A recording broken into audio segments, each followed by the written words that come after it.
Salam sejahtera, anda bersama saya Reza Zulkafli dan ini Niaga Awani. Kita mulakan dengan perkembangan luar negara. Saham di Bursa Amerika mencatatkan kejatuhan 1% antara saham ataupun susulan kejatuhan saham teknologi. Antara saham yang mencatatkan kejatuhan yang teruk terjejas adalah saham Apple dan juga Amazon. Menurut laporan Reuters, ini adalah tempoh pembetulan saham teknologi pada bulan ini. Dalam masa yang sama, indeks kewangan S&P 500 jatuh 1.4% selepas The Fed umum akan kekalkan kadar faedah yang rendah untuk tempoh yang lama. Pada penutup, indeks Dow Jones jatuh 305 mata, S&P 500 jatuh 52 mata dan juga Nasdaq jatuh 229 mata. Menurut pakar yang dipetik Reuters, pasaran pada amnya suka dengan kadar faedah yang rendah. Namun jika ia dikekalkan untuk tempoh yang lama, ini akan meningkatkan persoalan tentang kedudukan sebenar ekonomi Amerika. Seterusnya, harga minyak meningkat untuk hari ketiga berturut-turut dengan pelabur memberikan reaksi baik kepada keputusan mesyuarat OPEC. Menurut laporan oilprice.com, harga minyak mentah WTI naik lebih 2% dan Brent naik 2.77%. Ini biarpun dengan pengeluar minyak di Amerika mula menyambung operasi selepas taufan Sally melanda. Susulan mesyuarat OPEC, Arab Saudi mengecam ahli yang tidak patuh dengan pemotongan dan kadar pengeluaran yang ditetapkan. Ia juga memberi amaran kepada pelabur agar tidak melakukan spekulasi ke atas komoditi itu. Sebelum ini, OPEC menurunkan unjuran permintaan minyak mentah global untuk 2020. Keputusan dibuat susulan penularan COVID-19 yang terus meningkat. Menurut OPEC, permintaan minyak mentah akan jatuh sebanyak 9.46 juta tong sehari untuk tahun 2020. Ini adalah lebih tinggi daripada kejatuhan 9.03 juta tong sehari yang dijangka sebelum ini. Menurut laporan OPEC, faktor lain yang akan turut menyumbang kepada kejatuhan permintaan adalah kadar hutang yang tinggi, risiko geopolitik, situasi dagangan global dan Brexit.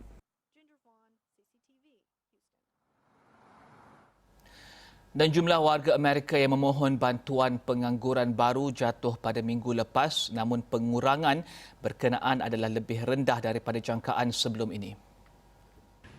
Pada minggu berakhir 12 September, 860 orang memohon bantuan pengangguran baru.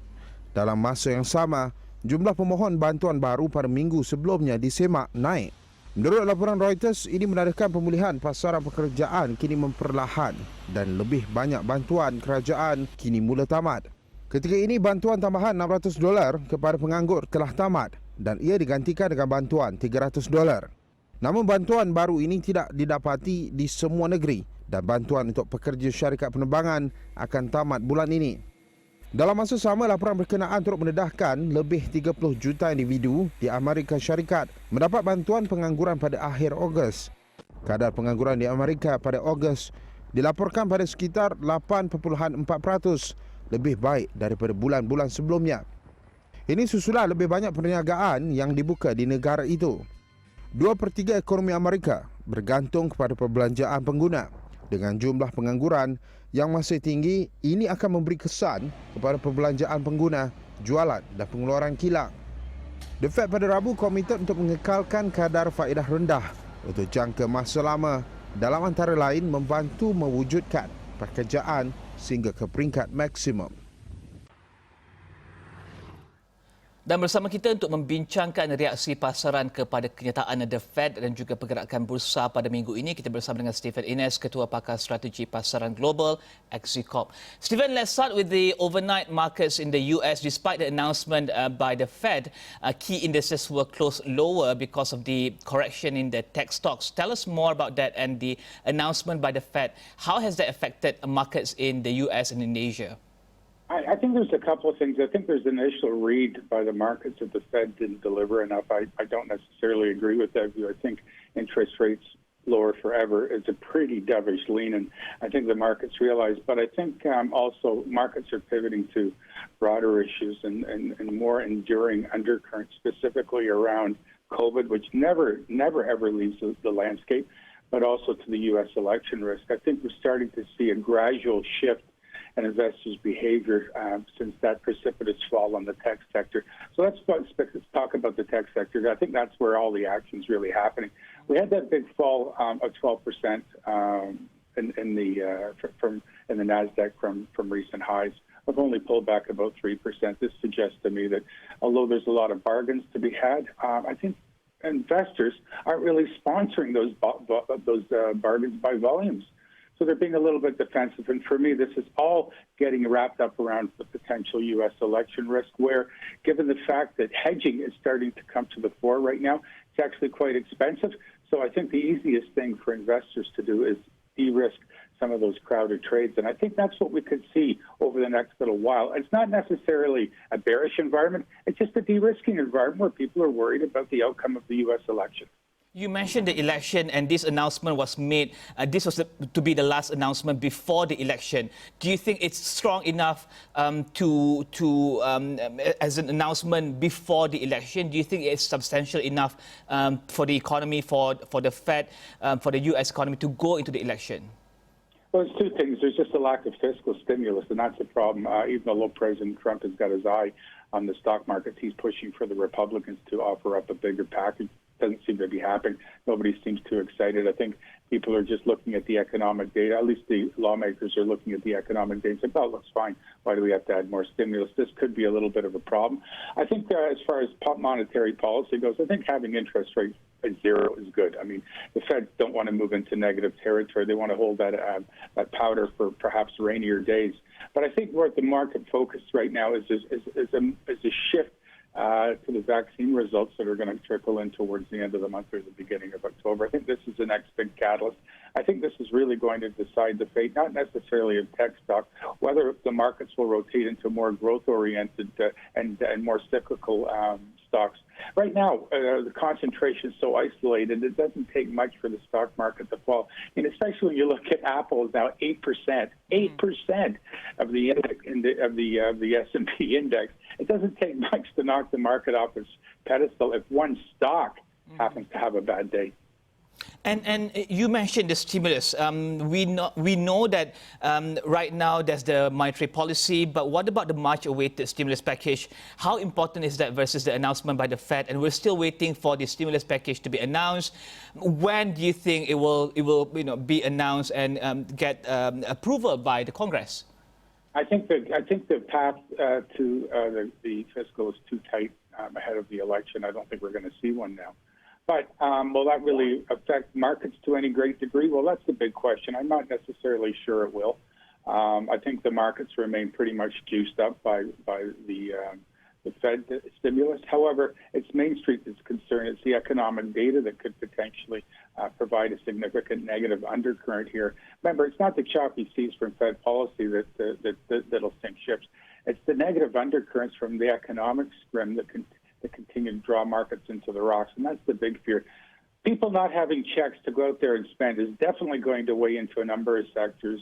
Retail spending, notwithstanding, we did see a drop in retail consumption in the U.S. in the last data. This is going to continue on when people don't have money to go spend. It's going to be a significant factor, as is the unemployment situation as we go forward. Every day you see more closures happening on Main Street. These shops that employ a lot of people are not opening. They're going to remain closed. A lot of companies are going to go bankrupt, and that's going to be a huge problem we're going to deal with when Main Street realities becomes the market's problems in the not-too-distant future. And Stephen, how will these lower interest rates, which is expected to last until 2023, 2024, affect asset prices and the dollar? Well, the principle as it stands right now, and remember, my view here is that monetary policy is not the Ten Commandments by any means. It can quickly change on a dime, especially if we get a positive vaccine bounce. So let's look at what we know right now. The Feds are committed to allowing inflation to run hotter. So that means, based on what they used to do, they used to raise interest rates when inflation was showing signs of going up. They're not going to do that. They're going to let an overshoot on inflation towards 2% or possibly a little bit higher. Also, because they've really highlighted demographic concerns around the employment. In other words, minorities aren't getting hired for high-paying jobs. They still might let the employment situation run a lot hotter. They may move towards an even fuller employment level before raising interest rates. This suggests to me that this is good for the economy, therefore it should be good for stocks. The only thing it's bad for, really, when you think about it, is the U.S. dollar, especially if other central banks start tightening up their policies, which ultimately is going to happen at some point down the road. It's really who's the first central bank that's going to raise interest rates will probably have the most attractive currency. Right now, it doesn't appear to be the U.S. dollar, and that's not a problem for global markets, as we see here in Asia. Our Asia currencies are really leading the charge here because it's surprisingly enough, it always boils down to China again. Even coming out of the 2008 crisis, it was China that led the charge, and it's China leading the recovery again this time around. So this is why the Asian currencies are becoming a more dominant factor in the overall U.S. dollar narrative. Is that good for exporting countries like Malaysia, most of the countries in Asia? Yeah, very much so. Because of Malaysia's close trade ties with China, this is very, very good. We're seeing that getting reflected in the currency right now. I think the currency, the Malaysian ringgit, is arguably undervalued relative to other currencies within the basket. Oil prices are starting to stabilize finally, a little bit higher than they have been over the past week. There wasn't really a negative reaction to a slightly stronger dollar post-Fed. I think the ringgit's going to move down to 405 by year end. Can we go back to your answer earlier where you said that this action by the Fed will probably not affect or impact the economy on the main street? Will it have any effect on the economy on the main street? Because I think we've seen how markets, financial markets, the stock markets are doing really well. But what about the economy on the street? Is there that trickle-down effect that the Fed is hoping that this low interest rate would help to support the economy, help to support job growth, and also provide credit to households in the U.S.? I think to a degree it does, but what's the marginal difference between 1% and 0%? That's the argument here. How effective is moving interest rates marginally lower going to stimulate the economy? I think, sure, to a great degree, people who were sitting on the fence about buying properties are probably more intrigued with the financing mortgages at significantly lower levels than they were a year and a half ago. So this could be part and parcel. Sure, it does add a little bit of cheaper money for people who want to borrow and put money back in their business. But I think the overriding uncertainty that businesses face is how quickly their global economies are going to recover. That's a problem. But a lot of things are changing quickly. Supply chains are changing. Internalization versus globalization is occurring. There's going to be a complete rewrite as to how these economies work going forward. And this is a problem. I think, one clear sector that seems to be benefiting from all this is tech, while the other sectors are still remaining rather depressed. The issue we have here is that the entire world is not surrounded by tech. It's just the valuations in the stock markets are surrounded by tech. We need to get the other elements of the economy working for the stock markets really to build a solid foundation right now. And I think this is what the hope is, all tied to a vaccine. We can get a vaccine in the hands of millions and billions of people. I think that's really what's going to turn the economy around, when people actually feel safe to come out, not necessarily lower interest rates. And banking stocks have also been affected following the announcement by the Fed for a long period of low interest rates. Tell us more about that.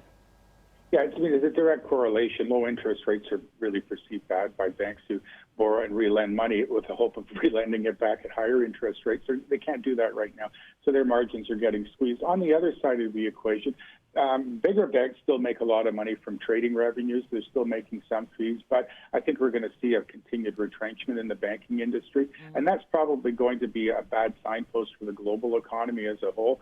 I think there's going to be a huge move to e-commerce, automation, and simplification, and this is just going to play part and parcel through job reductions in the banking sector. Will the banking sector recover? Most certainly it will. I mean, interest rates aren't going to stay lower forever. My view here is that interest rates are probably going to start moving up a little bit quicker than the market anticipates, especially the vaccine bounce provides that stimulatory effect for the global economies. And this is also the last day of trading for markets in Asia this week. What can we expect today? I hope to have a good rest today, but I don't think that's going to happen. I think we're going to see some weekend position clearing, and I think we're going to see a little bit more buy-in to the long Asia currency trade. So there's going to be a little bit of action, but I'm not looking for any wild knockout punches. I think the markets are fully reticent about this looming U.S. election risk. As well, they're remaining ultimately optimistic about a vaccine cure getting delivered possibly by the end of the month. Not the cure delivered, but positive results being delivered possibly by end of the month. So there's optimism and there's negativism, and it's the usual balancing act that we have to deal with on a daily and weekly basis as we navigate this ridiculous COVID environment that we found ourselves in. Thank you very much, Stephen Ines, Ketua Pakar Strategi Pasaran Global Exicorp, membincangkan berkenaan dengan pengumuman The Fed bersama kita dan juga kesannya kepada pasaran di Amerika serta pasaran dan jangkaan untuk pasaran Asia. Kita akan berhenti berehat seketika, kembali selepas ini.